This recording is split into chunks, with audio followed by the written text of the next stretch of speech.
Welcome back to In the Spotlight with Hartford ENC. And for today's episode, our second episode, we have a special guest and a friend of ours. His name is Scott Miller, and he's going to tell you about his nonprofit, the work that they're doing, all the good that they're doing, and we hope you enjoy just tuning in. So, Scott, tell us about your nonprofit, who you serve with, and what you guys do. Yeah. So Scott Miller, Executive Director for Rise Through Sports. Our goal with Rise Through Sports is to remove the financial barrier that's preventing youth from participating in sports. So youth ages 5 to 18, some kids are playing sports earlier, 3, 2, all the way up to 18, and then team and individual sports. So, and the aim for us is to get kids involved with sports and coaches that can mentor them and teach them the life lessons that come from sports that translate both on and off the field. Okay. So my first question for you is, Rise Through Sports kind of began with you, if I'm not mistaken. Yeah. You were led to start Rise Through Sports. So two questions I have. Well, let's start with one. We'll get to the second. But why Rise Through Sports? What was it that kind of made you feel like you wanted to call the work Rise Through Sports? Yeah, so sports has been big in my life. I grew up, my dad was a coach, high school football coach, a head coach, and grew up, our culture was just playing sports. It wasn't an option. You had to play sports, and I loved it, and eventually went and played football in college. And when I got out of school, like most collegiate athletes like yourself, I know you were in this same boat too. You're trying to wonder, like, what do I do? If you're not playing professionally, I knew that wasn't in the cards for me. And what's the purpose? Like, I wasn't going to keep playing tackle football after, like, in the rec league or anything like that. My body was shot, and I couldn't go through that anymore. But we're just trying to get back to the youth. And it wasn't – I was interested, but I felt like it was something God was really laying on our heart, my wife and I's heart. It just felt like a calling. Like, we're praying and asking, like, what he wants to do. We're helping out with children's ministry at church, and we have young kids, a 3-year-old and a 10-week-old, and we feel called to protect those who can't protect themselves, especially youth. There's plenty of forces pulling away at them, and we're trying to do everything that we can. And we feel, especially for us, biblically, that we're called to really help support youth. So for me, it was a no-brainer. I grew up in coaching, playing football. I still, when I moved to Greenville 5 years ago, my wife and I, she got placed here for pharmacy school, and when we left Campbell University, that's where we came from, I was trying to figure out, what do I do now? Physical therapy school is what I was wanting to do, and then I realized it's just not the path that was for me anymore. I didn't want to go back to school anymore. I was done with it. But then completely different career change, right? What do I do? So I got plugged in over here at the hospital working with pediatrics, so I was still helping with youth and giving back, and kind of within the same mission of helping patients that are cancer patients, bleeding disorder patients, sickle cell patients. So patients that it's very, very rare disorders that they have. And our battle all the time is helping bring resources to them. Some of the patients, their drugs cost $100,000 a month, and it's crazy, very high-end stuff, and they're driving from hours away, and parents are losing jobs because their kids doing chemo, and it's like a never-ending cycle of, it's not fair, right? Like, life is not fair, and there's people that are out there helping them, but it's like, hey, how can we make our impact? So I do that at work. And I'm still involved in sports, and I go to being here in ECU, or Greenville, right? ECU is like, it's a college town, and I love it. I grew up not really being a Pirate fan. I grew up in Western North Carolina, and I've come to really love Greenville and ECU. And when you're looking at the rest of the state, you have the big universities, and Eastern North Carolina kind of gets looked down upon, right? For whatever reason. And I'm a competitor, and it like gets me excited when you're trying to fight these battles. But when it comes to Rise, like I said, felt like God was really calling us, like, hey, you're meant to really help the youth. It might not be in coaching, because that's why I didn't want to stay in coaching. I didn't want to move around the country, and there's people that are meant for that. But the household I grew up in, like, my dad's a high school coach, right? I was there at the field all day and night, like a lot of athletes. But when your dad's a coach, it's what you're doing. I felt like for my wife and I, we were meant to plant our seed, our family, our home. And Greenville is home for us. So then we're like, how can we get back to this community? We help at church. There's a lot of sports here. It's a college town. I did not realize how big of a youth sports focused town Greenville is. Everyone that's from here knows baseball. Baseball is huge, right? I thought baseball was kind of big where I was from. until I moved to Greenville, and I was like, this is different. Like Little League World Series stuff, a lot of the Greenville represents that, and it's amazing, right? There's so much rich talent in the youth here. The environment is so powerful for youth sports. But then my thought was, imagine being from this town and not being able to play sports.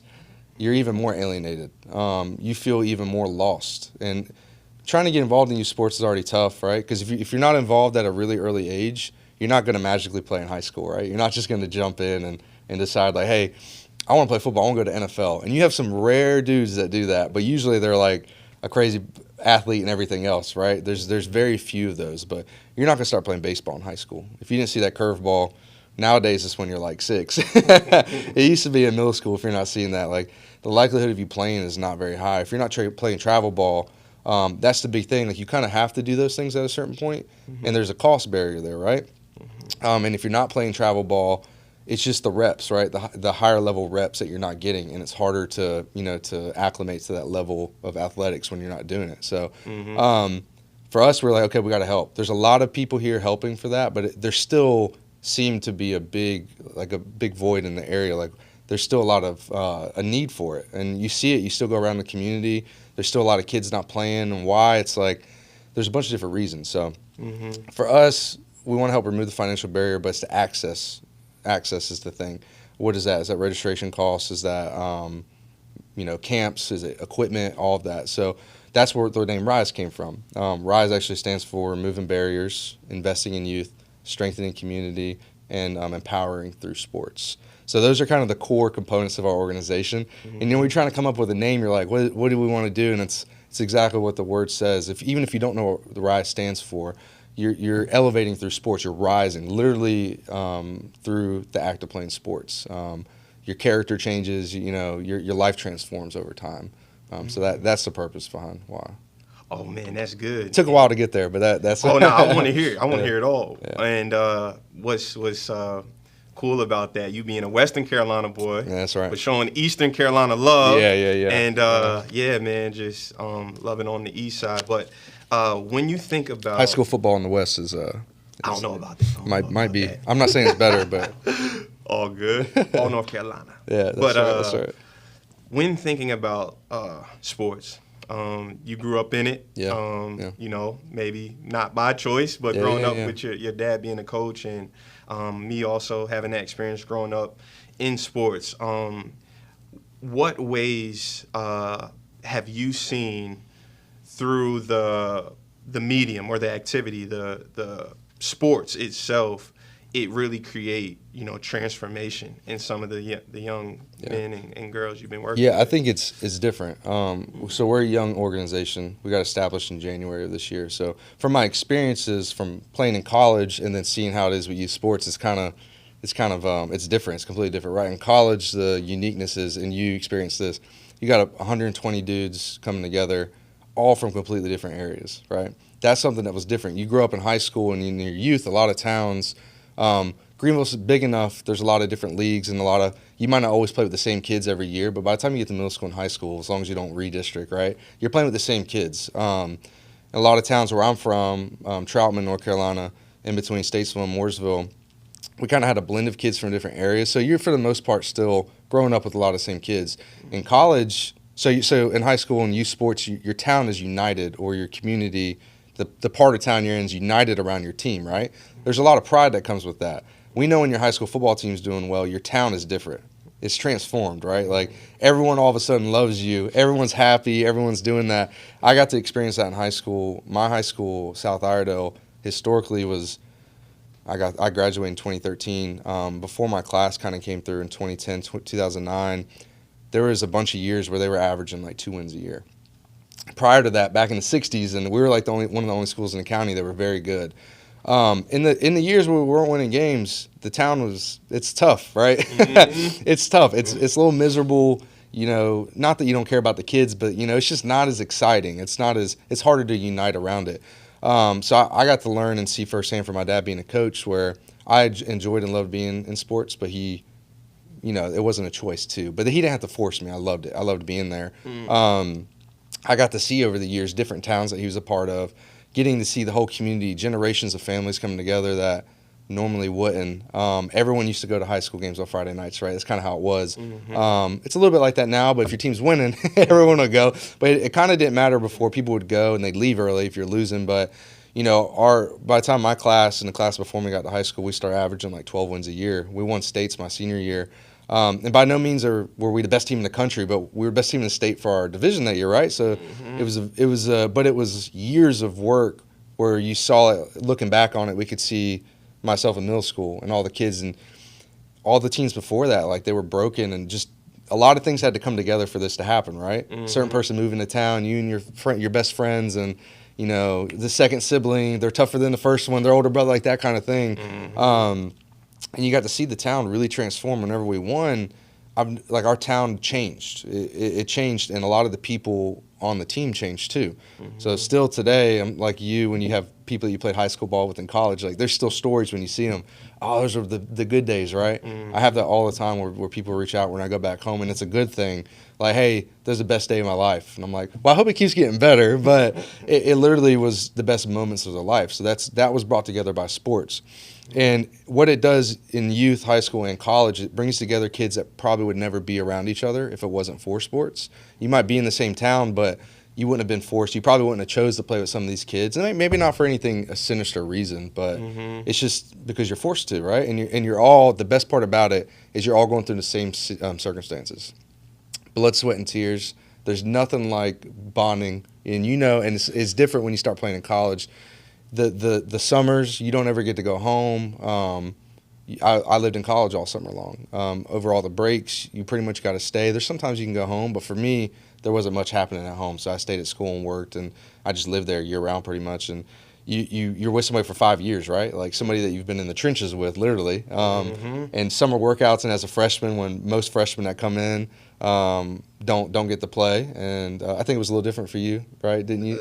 We ain't gonna talk. Oh, sorry. Cut that out. Yeah, a little bit. Yeah, my bad. But it's different, right? It's most people when they come in, it takes them years, and that's something that's different from when you're a youth. You're usually the best in your town for all these years, right? Yeah. So that's different when it gets to college, but it's the camaraderie. It's there's still dudes to this day that I'm so close with, but never, probably in a million years, not necessarily out of choice, but we would never have crossed paths. And I never would have experienced and got to learn the life that they came through, because what I learned and why my wife and I took the action on what we feel like God was telling us to do, is because I realized how lucky I was to have my father in my life. He might have been hard on me, but he was there. A lot of people didn't have that. I had somebody, sometimes it's in the form of another mentor. It takes one person really caring about you for you to have hope, for you to find hope. And we really believe in what we're trying to do with Rise is we're doing the things that we're doing to help youth maybe find hope, and through hope they can find their purpose. And whenever they do that, it spreads like wildfire. You can have one person in your community like a coach that impacts generations, and that people look up to them and they trust them when they don't have parents or father. Or they might have parents, but their parents aren't really there or don't care as much about them. Or they might care, but it's different when you have a mentor that's like trying to pull out of you the best out of you. And making you run when you don't want to, and stuff like that, or different sports, volleyball.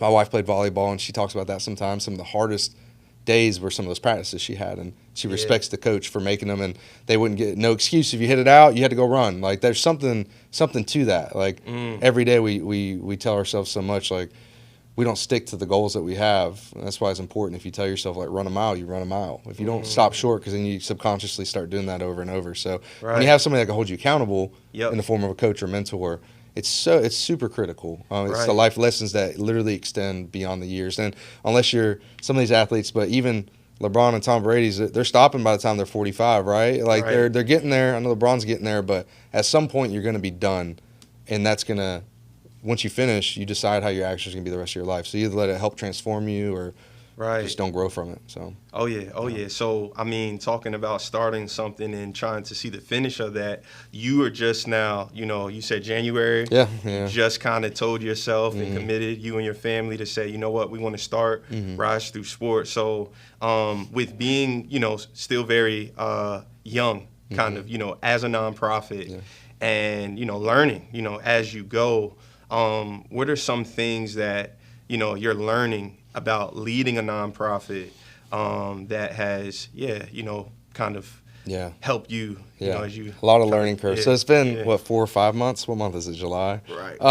It's felt like 5 years in a good way. So we officially got our approvals in January, but we've been starting the formal process to begin the organization for about a year and a half. So we put a lot of thought and prayer into it before we got the official paperwork in.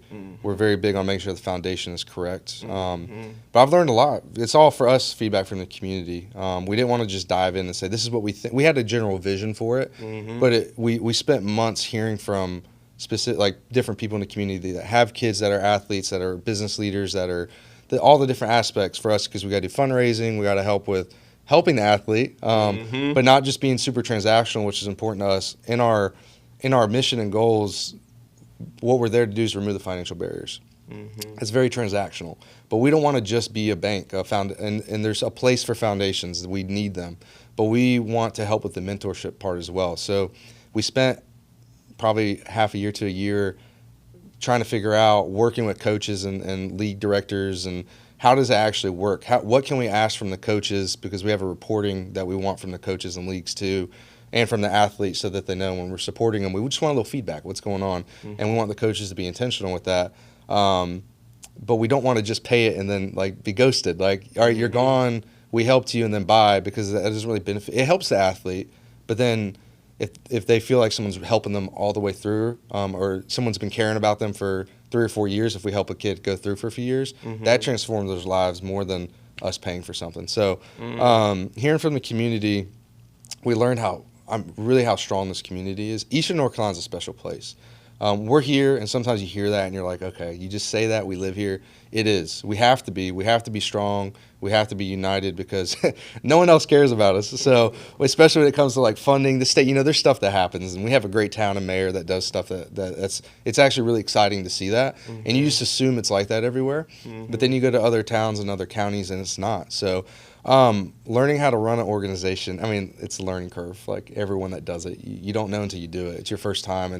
I have a little experience with that at work, working with different organizations, and I work with a lot of nonprofits at work, patient organizations that are helping cancer patients, and so I've got to see that, and I still get to collaborate them daily. But the biggest thing is, we're on the podcast, but Hartford Eastern NC has been huge. Having a nonprofit network where you can come together and bounce ideas off of each other it's been amazing, because I'm the kind of person where I don't mind reaching out to someone, having meetings, and that's kind of in nature what I have to do. And I love absorbing the experiences people have been through, because we forget that with people sometimes. There's a lifetime of knowledge in somebody, whether they're 90, that's 90 years of stuff that's happened, right? And sometimes you just see people and we get used to just saying, hey, and it's like, put yourself in their shoes. Like, could you imagine if you got to just sit there and experience everything they have in their life, how it would transform your life? So why not sit with that person and try to take some nuggets from them? So, and if I'm ever the smartest person in the room, it's a problem. So that's what I tell people. But I really love, the only way that I can be, and when I say I'm successful, it's not me, it's the organization helping the kids. It's by surrounding myself with people in the community and people that want to help and do things. If it was all just up to me, it wouldn't do well. We wouldn't do half the things we do at Rise, because then we've changed a lot of the processes that we have from getting feedback from people. And sometimes you got to stick to your foundation, your goals, like what you want to do and your beliefs. But let's not reinvent the wheel. Like, let's collaborate and work together, because that's what we're doing. We're all part of this community. So why not make it better? And for us, it's super important. I don't think this will ever happen, but our goal is, if we achieve our goal, we would just cease to exist. Now, I don't think you can really. A lot of things would have to happen in the world for you to achieve the not having any financial issues with kids participating in sports. Some states have it different. You have people from Texas, different areas. Like, certain areas, certain sports are really important to that area. So there's no cost issues, or they have boosters or funders that will do stuff. But if we achieve that in Eastern North Carolina, and if there was not a single issue with the kid with access, there's conversations on what is too much. Like, maybe a travel ball where you're spending $50,000 a year. It's like, what's more immediately important? But if there was none of that, we would happily close our doors. Like, that would mean that problem has been solved. Again, I don't think it will be. But I think it's important to, if you're always chasing that, if that's your true where your heart is, then you'll always go in the right place. So people will feel that. They'll know if that's not what we're trying to do, right? If you're trying to do other things with it. So that's just our purpose with it. Oh yeah. So to encourage you, there's many times as I've just kind of started in my role about 4 months back that I'm running into someone and they say, "Hey, I just had a conversation with Scott Miller. Have you heard of Scott? Have you heard of Rise Through Sports?" So I mean, like, dude, just be encouraged by That's good to you hear. really leaning into what you just shared, that wisdom of, man, who are others who've been doing a similar work or, have been in the game a little bit longer, who has wisdom to, pass down and pass forward. So, yeah, man, keep doing That's what good. you're doing Glad to in hear that that. regard, man, like for Getting sure. the word So, out there, just spreading awareness. oh, hey, you are. Yeah, You are, man, in every way. And personally, too, getting sit-downs with folks. But with thinking about, like, collabing and partnering, you guys have done a couple events, I believe, already so far, and have had the chance to partner or have some folks, come in and kind of assist with those events. So just talk about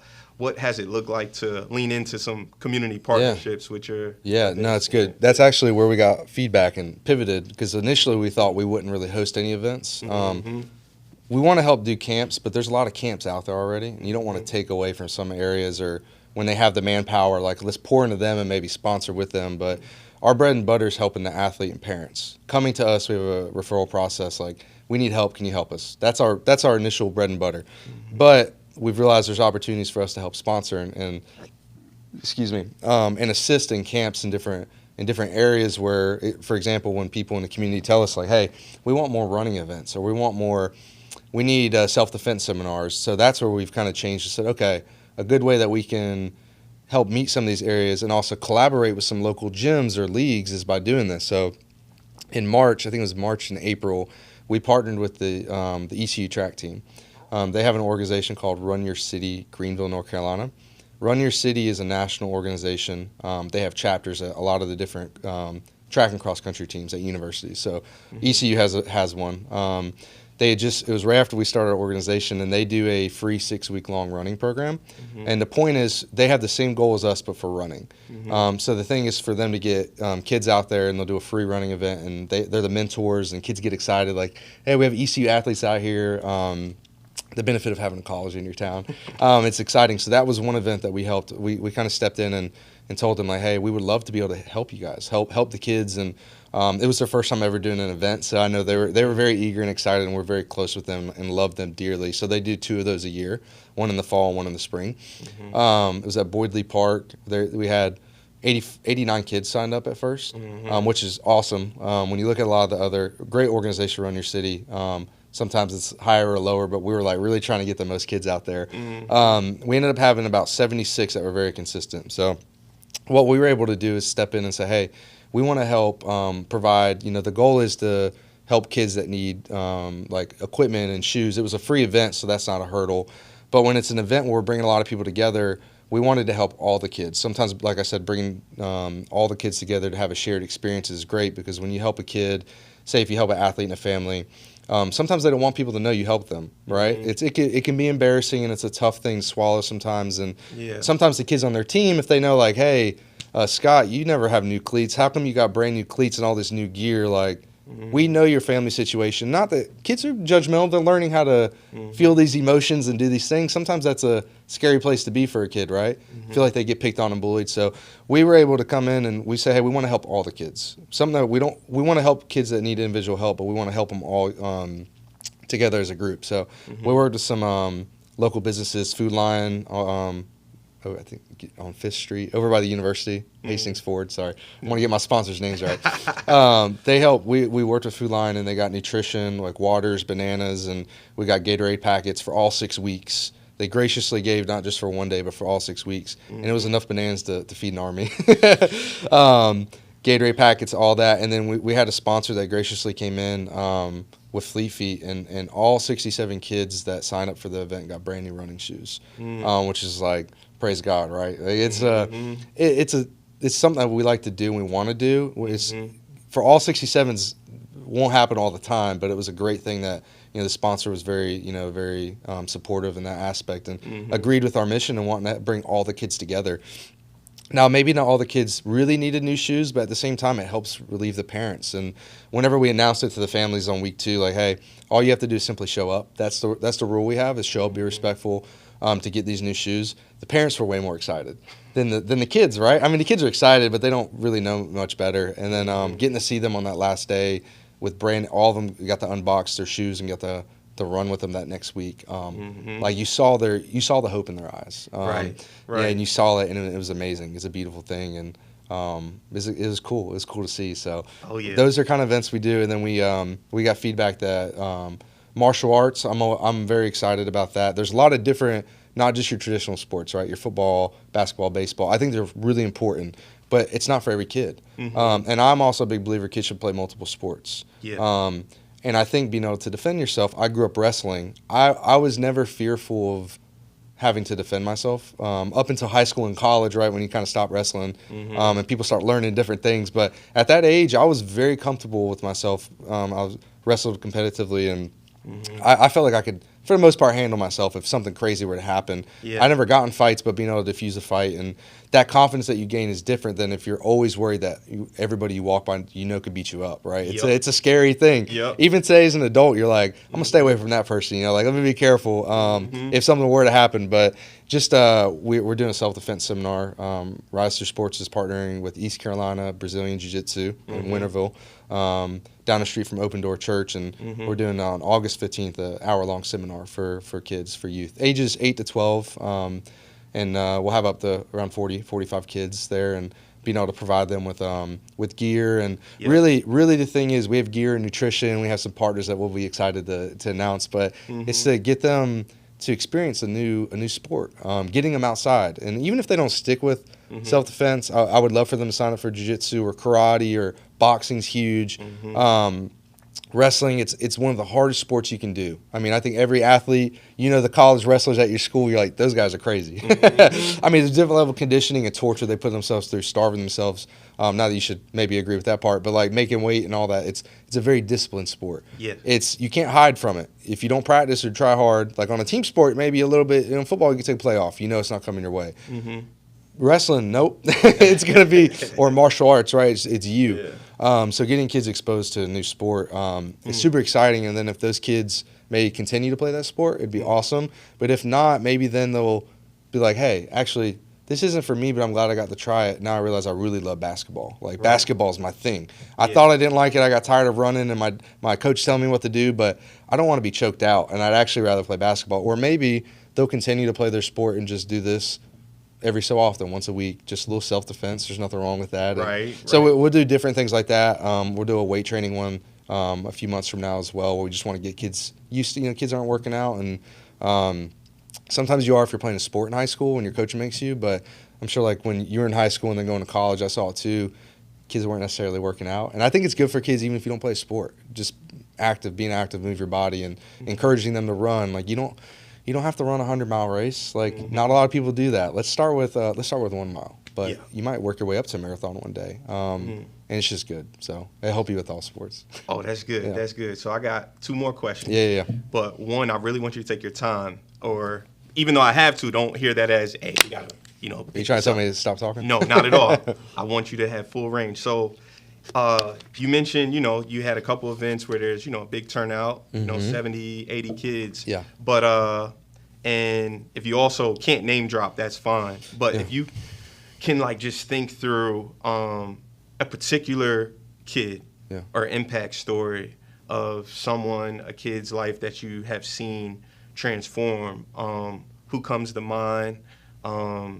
Share a story that you feel like really kind of captures that transformation. Well, I have one athlete and one non-athlete. The athlete, because we're so young in what we're doing, we're building relationships. Like the running program, we had 6 weeks. By week 2, the kids were super comfortable with you. Week 3, I had a microphone out there and the kids are telling me their life story, like being funny. They couldn't get them to quit talking. It was a good thing. But the reporting that we do with some of the kids that we've already started helping, we kind of do a quarterly, like an actual report where we hear back from them more. So some of the deeper, meaningful stuff will come over time. And we'll learn more and more as they continue to stay with us, right? But the one that we do have Not a long dramatic story, but sweet and simple. So it's even almost even better. Yeah. Part of the running program. Kid, when he got his new shoes, very quiet kid. First, some kids, their parents are all of them. Their parents are making them come. There's only like 2 kids that wanted to run. One of the days was rainy, and their parents still made them be out there. And we made it fun for the kids to like change their mindset from it's wet and rainy. Like, let's have fun in the rain and play. Like, when you're a kid, it's fun. And they're like, oh, we're always told not to make a mess. Like, just enjoy it and have fun. But one kid, siblings, super reserved. Kind of the first week or 2, kept sitting in the back, trying to go sit in the car with their parent. Just find an excuse to leave, right? And you're trying to be hard on them, but encourage them to, like, hey, come on, man, hold them accountable. Come out here, man. Come run. What are we doing? You can't just leave like that. He's like moping around. Oh, I don't want to be here. Like, open like that. The first thing that we did to open them up, and it seems super simple, all the food we had there, we had Gatorade packets. These kids loved, you mix it with water, right? You just mix it in, we have water. They loved the Gatorade more than anything else. They came there, they didn't want any food. Get Gatorade right away. I'm like, y'all ain't even ran yet. They're drinking 3 packets of Gatorade. I'm like, you guys are gonna cramp more from drinking that much.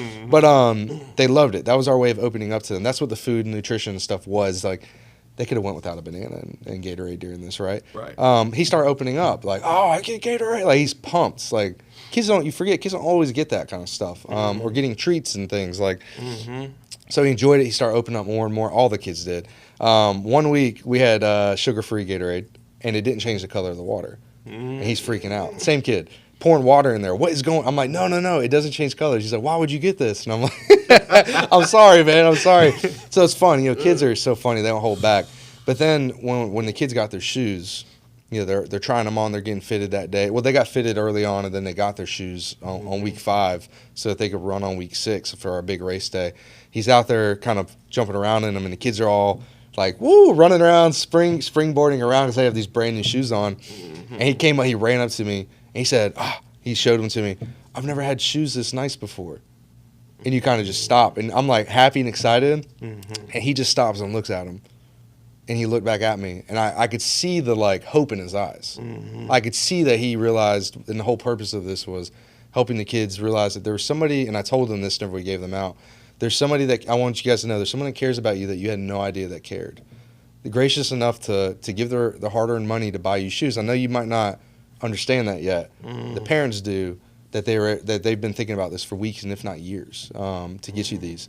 And so the kid might not understand that part, but I want to reiterate and like let them know that people care about them, and that's the whole purpose of Rise.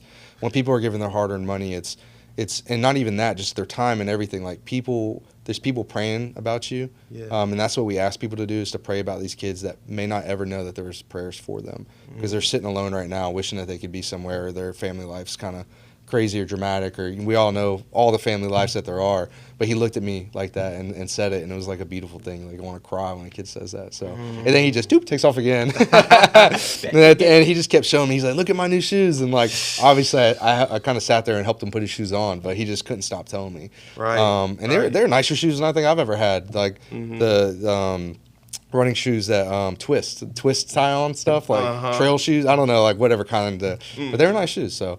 It was very exciting, man. Very heartwarming to see. So love that.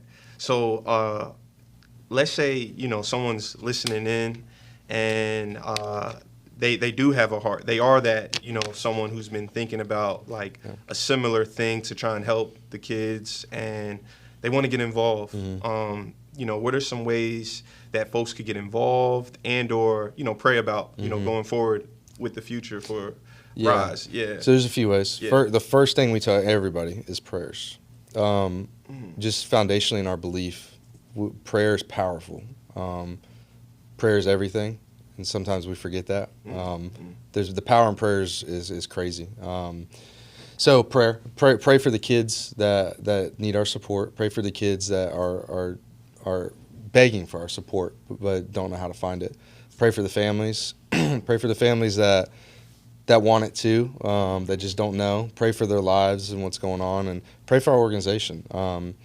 Pray for the people that are helping, that want to, and pray for yourself while you're at it. Like you're thinking about it. There's nothing wrong in that, and like you're trying to find your way to just pray for all of it.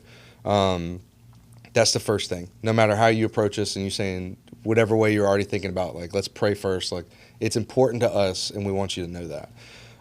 Secondly, you can spread it, word of mouth. Tell the community what we're doing. Share our message. If you are encouraged by what we're doing, sports kind of hits at a lot of people. Youth sports. It's when you talk about it with people, they either don't want to help. They want to help or they don't want to. It's usually not because they hate the message or what it is. It's because they just have other things going on. But for the most part, everyone loves youth sports. So tell people about it. Look at our social medias, the stories we share. Share it if you feel inclined to. You can just share that, repost it. If you know people that you feel like you can connect us with, whether it's businesses, individuals that have great experience that we can learn from, that'd be amazing too. Or people that want to volunteer, or you just feel like it'd be a great fit. Just if you're willing and feel led by the calls, let people know. And then lastly, you can donate. There's many forms of ways that you can donate. You can donate your time. You can volunteer. Some people feel led to help with some events that we do. Some people want to volunteer their time in the form of some other, whether it's administrative work or just their time in connecting, right? Like they don't want to formally be involved in an organization, but they want to help in some way behind the scenes. So there's a lot of ways that you can do that. So you can always reach out. We have contact information. Other ways you can donate financially. It's important for what we do. And all the money that we receive goes into helping our mission and cause. So we're very proud of that, of how the money gets spent and what we do. And so you can be a one-time donor or a monthly donor. That it's an amazing thing too when you donate like that.